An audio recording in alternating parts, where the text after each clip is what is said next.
Former U.S. Secretary of State Henry Kissinger has passed away. Kissinger Associates announced the former U.S. Secretary of State passed away at his home in Connecticut at the age of 100. As Secretary of State under President Nixon, his efforts were instrumental in the reopening of China and the U.S.-Soviet arms control talks, as well as the Paris Peace Accords, ending the Vietnam War. Even after his time in office, he influenced diplomacy during the Ford administration and remained politically active and an author, prolific author, if you will. Again, he passed away at the age of 100. Joining me now to talk more about his life and legacy of Dr. Henry Kissinger is Corey Gustafson. Corey, tell the folks about what you do and why you are an expert on Mr. Kissinger. Well, I'm a director of international relations program in Oxford. I'm a scholar of American foreign policy history, and I've spent a lot of time studying Henry Kissinger over the years and the mark that he's left on American foreign policy. Significant mark. Yes. In that you just judging by all the people that are now writing obits on him.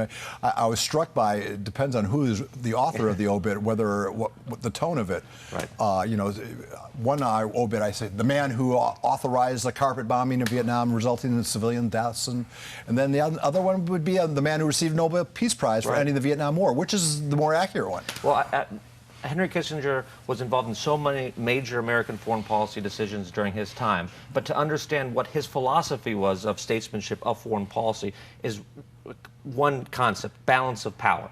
Balance of power is looking at foreign policy not at from a position of who is right and who is wrong, but a position of who is strong and who is weak, and always to support the weaker. So he tried to take more morality out of foreign policy and focus it on national interest all the time. The other thing that struck me, having grown up at the height of his, you know, I was a teenager, a young teenager, but I was just becoming politically aware, maybe a little bit, listening to the adults at the table.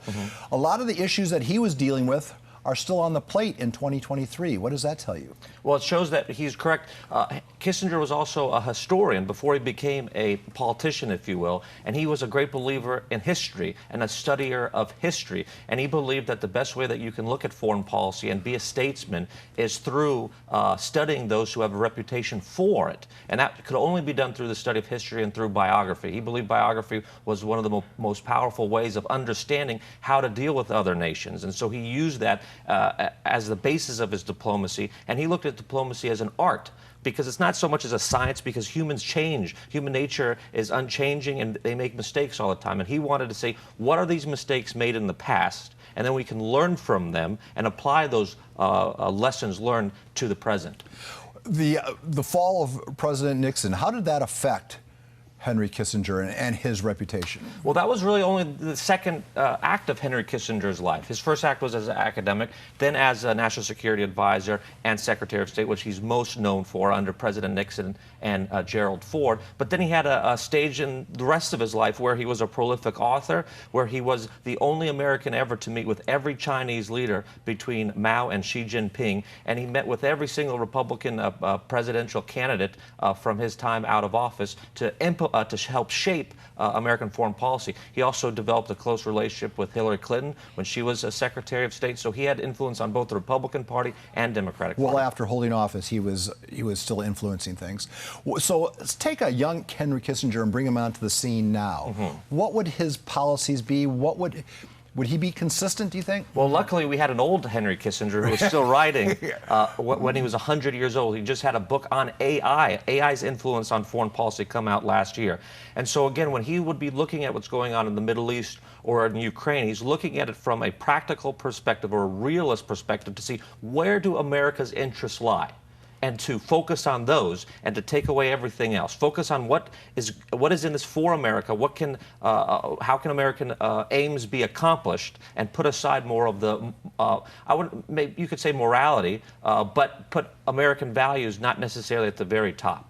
So, if you had to sum it up in a paragraph, well, I think that when I look at his passing, I'm obviously a bit younger, yes, significantly, and I look at it as he was one of the last World War II generation statesmen, and I think we should reflect on that and appreciate what that generation did for us, and to always remember that it's worth fighting for America and fighting for its value, as his generation showed us as he escaped from Nazi Germany in the 1930s, fought for America in World War II, and reflecting on that. We all knew people, our grandparents, who fought in World War II, served in World War II, and I think that generation's passing its torch. So I think we should look at his passing through that scope, which is that generation is dying off, but we should always remember the lessons that they taught us. Of the greatest generation. Corey, Gustafson, thank you very much for making time for KUSI and our audience. Thank you.